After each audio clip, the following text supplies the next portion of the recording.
চমৎকার স্টেডিয়ামে কাজ চলতেছে, মিনি স্টেডিয়াম।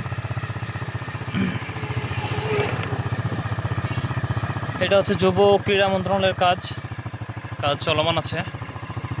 উপদেষ্টা আসিফ মাহমুদের মন্ত্রণালয়, চমৎকার একটা কাজ চলমান আছে, দেখে খুব ভালো লাগলো আমার। এভাবে যদি স্টেডিয়াম হয় প্রত্যেকটা উপজেলা, এটা উপজেলা স্টেডিয়াম, উপজেলাগুলোতে যদি প্রত্যেকটা উপজেলা যদি এভাবে স্টেডিয়ামগুলো হয় তাহলে খেলাধুলার মান বাড়বে।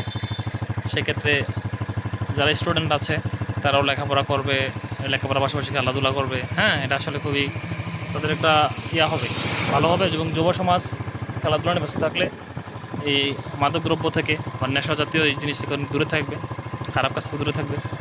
এই যে স্টেডিয়ামের কাজ চলমান আছে, খুব শীঘ্র রিসেন্টলি এই স্টেডিয়ামটার কাজ সম্পূর্ণ শেষ হয়ে যাবে, মোটামুটি ভালোভাবে কাজ এগোচ্ছে।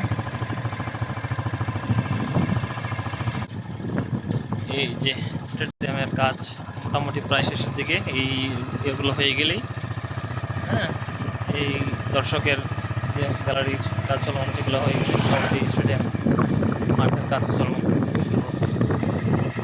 ভালো লাগলো। উপদেষ্টা আসিফ মাহমুদের দপ্তরের কাজ কত সুন্দর এগোচ্ছে।